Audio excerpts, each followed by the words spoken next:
Yeah, good morning. This is Bang Bang Rail, little podcast muckers. How we going? I had a few comments on my last podcast. It wasn't too bad a podcast, but something about voice from the past. Is it called voice from the past? Anybody heard of that podcast? People who do voice from the past. Anyway, I've looked at it. It's quite a good. It's quite good, But obviously, there's. Someone said something about Matty was on there, Matty Howard, on Voice from the Past, saying some comment about him coming around my house and putting it on me, yeah? And I shit myself, yeah? Well, where was this? Where was this? You know what I mean? He came around my house. When did he come in my house?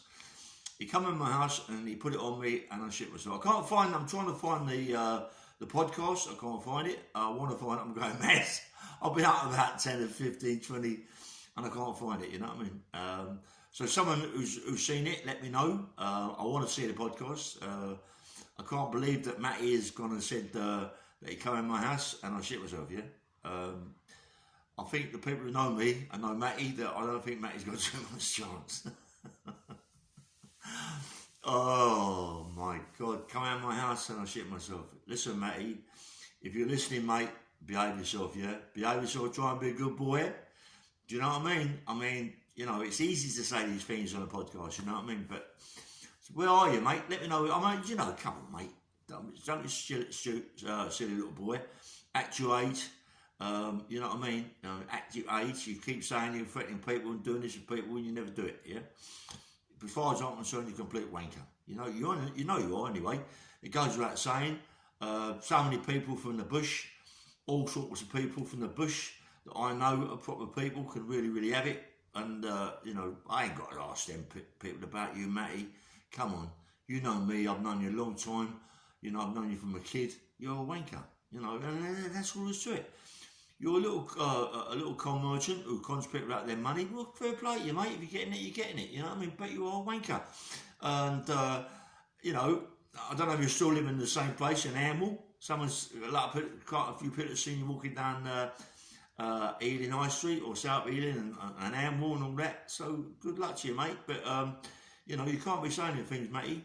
You can't be saying any things. You've got to say any things on KON TV, on Marvin Herbert, someone like that who is up, or someone, that is sort of like known as up. This little one now, this podcast now, it don't sound a bad little thing, but I want people to look at it. I want people to look at that podcast and see if they can find anything about Matty and let me know. Yeah, I want to know what he said. I want to know which one it is so I can look at it. Because Matty, please don't get out of your fan, mate. Come on, behave yourself, yeah? Behave yourself, be a big boy, which I know is a bit impossible for you. You know what I mean? Come on. You know who I am. You know what you are. You know what I mean, mate? You're completely out in that wanker. 24/7, mate, 24/7, you are a wanker. 24/7, I'll meet you anywhere. Do you know what I mean? Have a little chat. We can have a little chat, mate. You know what it is, on IPP. I'll have a little chat. We'll have a little talk. No, you ain't got no right-handers flying around. Just have a little talk, yeah? So, please get hold of KON TV, Christian, or Marvin Herbert. Get hold of them. Do a little podcast. Let me know what it's about. Let me know where you are and I'll come with you. And we'll do it together. That'd be better, wouldn't it? Yeah. Me and you together, doing a podcast. That'd be good. You want up for that, son? I'm up for that. Anyway, forget about little Matty because he's only a baby. He's a complete plonker. I was talking, this is another Howard. This is Howard Marks. And some people have asked me about Howard Marks and how did I meet him. I met him in prison. I met him in Brixton. And I've been chucked out of the security wing, where all them Brian Turners, Sam McCarthy, all them people who done with the armed robberies, there was all in there, yeah, all people that was proper people, and people that who got done with the Wembley bank maids and all that little firm, they was all in there, yeah, and I was in there with them. And I remember once time me and Sam got together. This is the truth, yeah. And Sam McCarthy talks very, very posh. Yeah, hello, and all that. You'd think he was gay, you know what I mean? Well, I thought it was a bit of a when he got on my back, he got on my back, and I started doing press-ups with Sam McCarthy on my back. Nice geezer. Brian Turner, nice fella. Frankie Fellas, nice fella. Jimmy Wilkinson, a wanker, but he died. I mean, I shouldn't be saying that. Rest in peace, Jimmy. I've heard a lot of stories, lots of stories going about you, mate, but I don't take too much notice of it. Bertie Smalls, they was all around them areas doing bits and pieces, what they shouldn't be doing, but there was. Anyway, yeah, I got chucked out to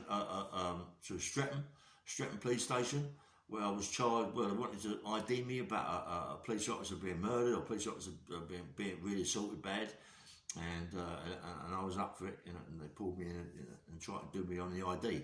Fucked the ID up, and I went back to Wandsworth in a pissed off mood because they tried to fit me up, and they went over the top. They just went too mad with it. Rather than do it sensible and do it correct, they fucked it right up. Try and put the police officer in a cell with me, with other people, and listen to what I was talking about, and then make sure he's got a good shot of me, who I am, and then coming out in the ID. Come on. It's crazy. Do you know what I mean? What's going on, mate? They try to do it and they mucked it all up. Me solicitor got it, and that was it. I think it was a barrister I had then, because I would done a bit of bird anyway. So not bird, but being on my mind quite sometimes. I had a barrister as well, so I think the barrister come down and he picked it up, mate. These barristers are good. They picked it out, and went crazy, you know. Anyway, chopped it back, and it was squashed because come on, they knew it was a fit up. But anyway, from Matty Haywards to Howard Marks, I got to come back to Brixton. And when this opened this cell up, I mean, I ain't going in there, mate. No fucking way. Well, where are you going to go, really? I said, I'll go down the block. The block's full. You know, you've got to go in this cell. Mate, it was stunk like a tobacco firm, you know. Like, honestly, it stunk. And there he is, his long hair, you know, big nose and all that. And he was smoking like it's going out of fashion. I mean, I can't be in here, mate. It's too much. But I went in there and I started talking to him.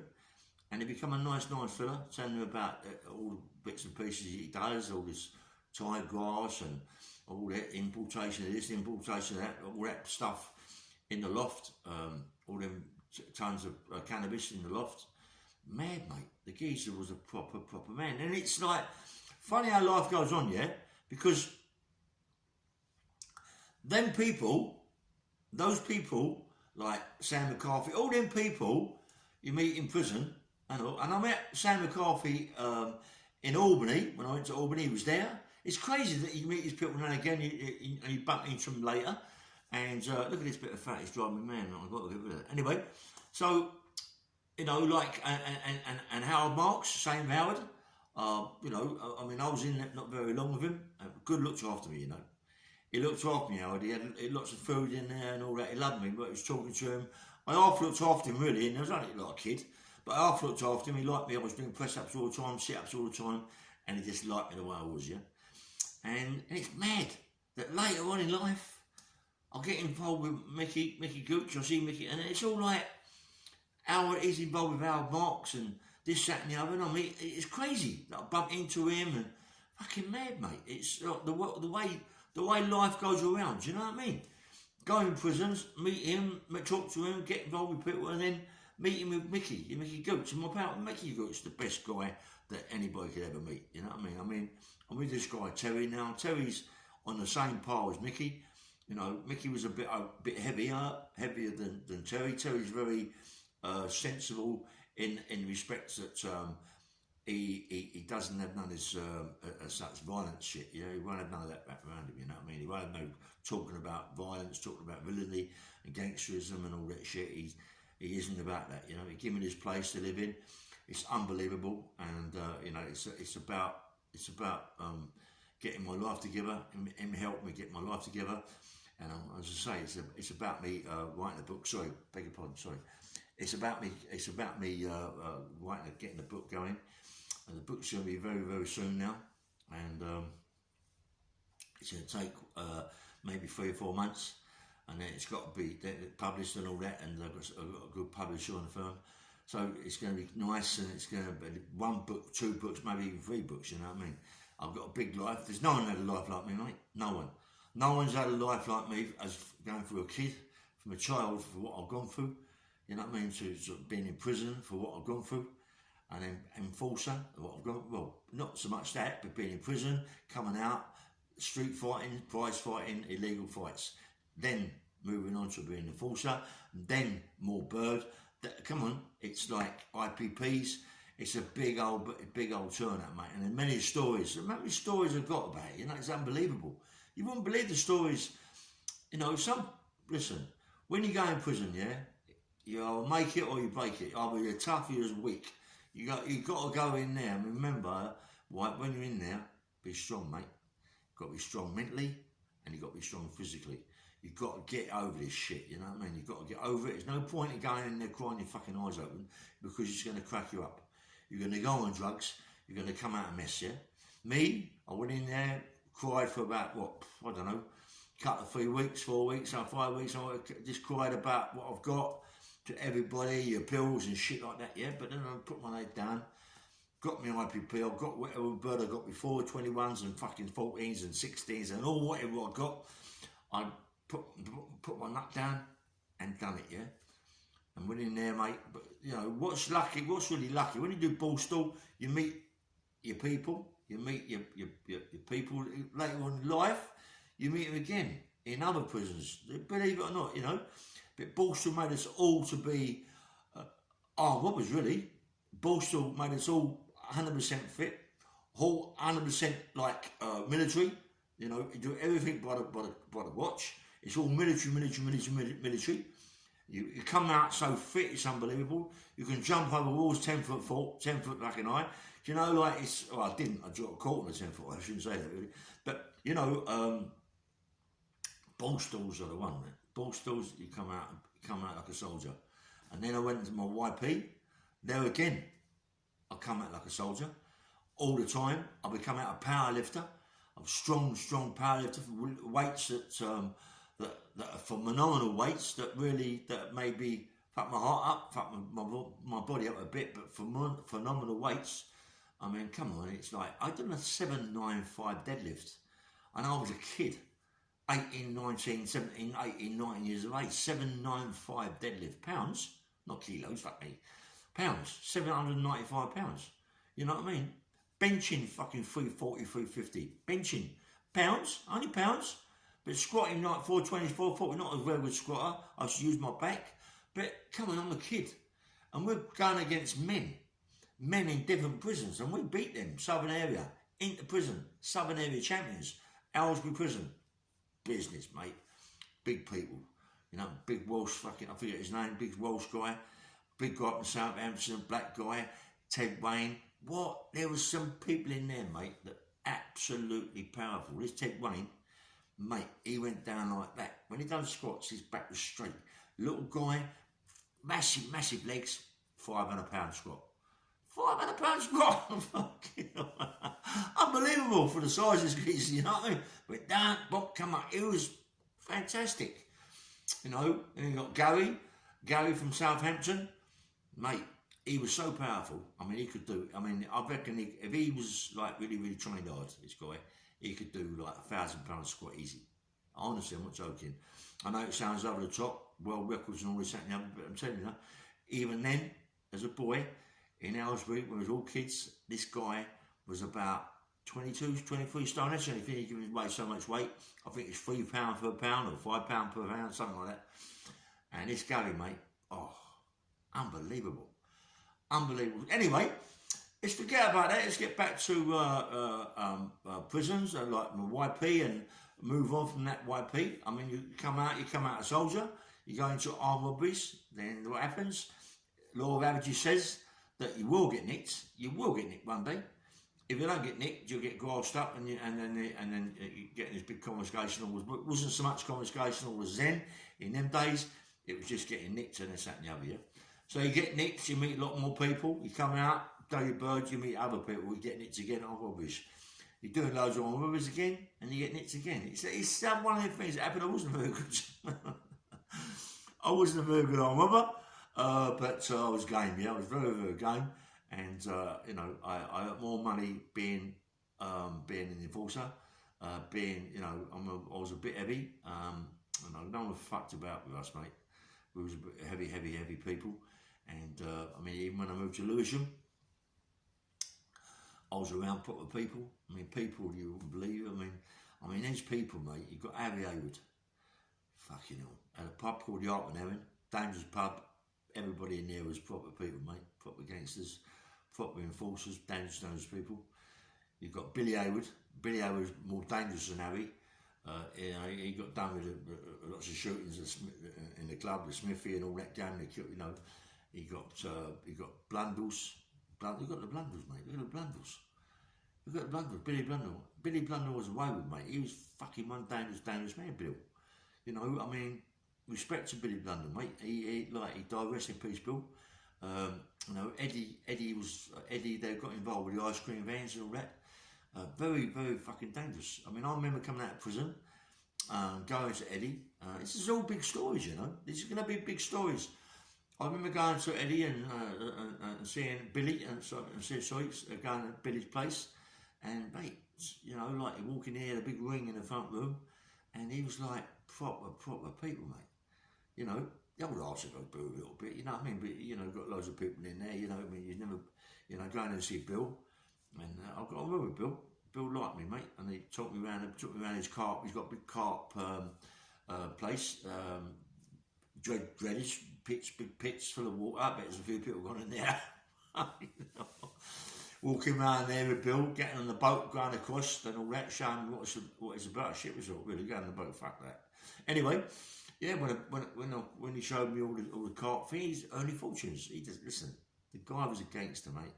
Proper gangster, proper dangerous man. Another one, Joe Paul. Look at Joe. I mean, I met Joe. I mean, I know Joe very well. I used to meet him down my mate's in Chiswick. I'm not Chiswick, Twickenham, you know, and my mate's club down there. And, you know, I mean, Joe was always there, always at the club down there. And, you know, and then I looked after another club for my pal. And, you know, got into Joe very well, talked to Joe, went over to Joe's place, into the pub, and he had a ring, and we had a ring, and all this, that, and the other. And I was away with a friend of Joe's, a guy called Mickey Francis. I think he was one of Joe Paul's henchmen. He was quite a dangerous man, little man, but very dangerous. When I come out with him, he got involved with me in a few bits and pieces. And I went to see Joe Paul with him, yeah. And Joe Paul liked me. He was with a guy called Freddie, I forget. Anyway, it all come back. Alex Steen. Anybody know Alex Steen, the sunglasses? Always wear sunglasses, Alex. He had jackets about 4 times too wide for him. Looked, he's a proper man, proper gangster. He was involved with plenty of skullduggery, mate. Plenty of skull, Alex Steen, Joe Pyle, all involved in the boxing. Listen, mate, anybody who gets involved with street fighting, prize fighting, illegal fights, they're bad people, naughty people. You know, and I mean, he was involved with Ray Bender, Ronnie Bender's brother, the one who gave Jack the knife, Ronnie Bender. Ray Bender was involved with Alex Steen and Joe Pyle, all that little firm. It's a weird old coup, mate, and meet a lot of them people. When you come out, you meet one con, you go meet them, and you go in there and you fucking meet these people that are proper gangsters, you know, and they're pulling you in. These people are pulling me in. They want me to work for them, you know what I mean? Honestly, they want me to work for them, and then, you know, and then I'm moving on again, and I'm going down to Brighton and meeting people down in Brighton, some bad bastards in Brighton. It wasn't, I mean, come on, people don't think that Brighton's a holiday thing, but listen, I ain't saying no to name, but, you know, there's some bad people down there. You know, we've got Vicky, what's his name? I forget his name now. Anyway, but I'm sorry about all that.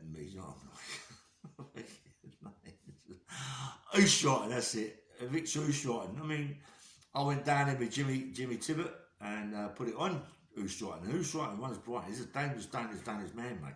He runs Brighton. You know, and anybody knows him. Victor Oostrotton is a very dangerous person.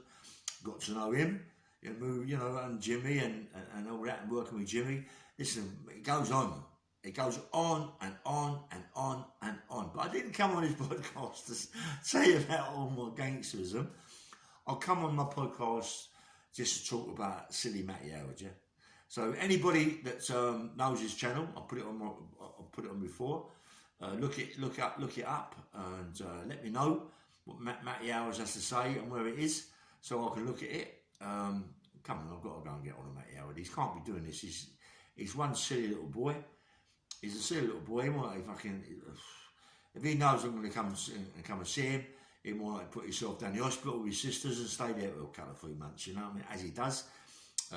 As I've told you, fish has been found. Fish is okay. I've been told. I can't get hold of fish. Someone said he knocked at his door. He opened the door in the right bad way. He's in a really bad state. I don't know what he's fucking doing with himself.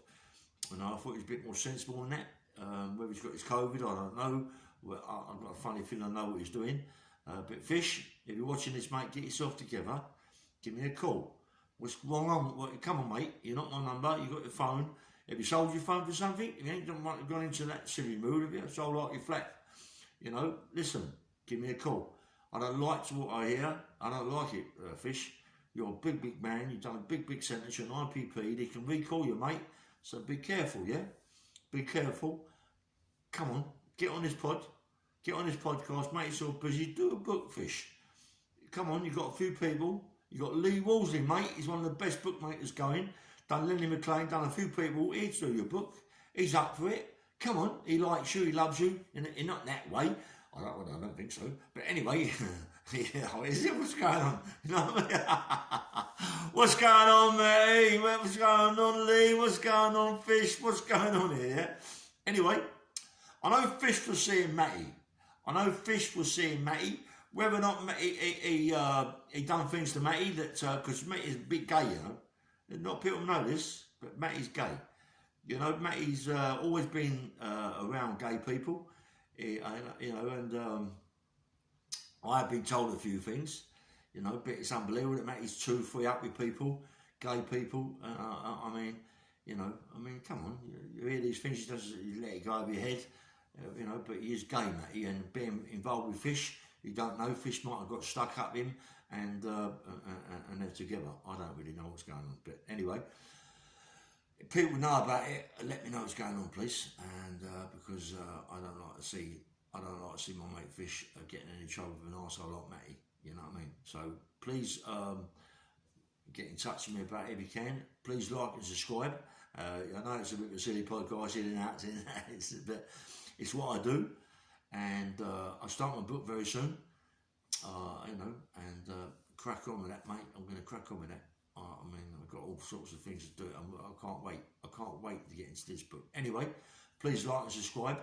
I'm happy that everybody likes my little place. It's not little, mate. It's fucking ginormous. It's 4 times bigger than my flat that I was in, and that's just the front room. The flat was my whole flat. My front room was 4 times bigger than my whole flat. You know, it's crazy. It's massive, mate. Anyway, please like and subscribe, and anybody that knows anything about this Matty shit, let me know, yeah? Love you, take care, have a nice day, and don't forget to like and subscribe. Yeah, bye-bye.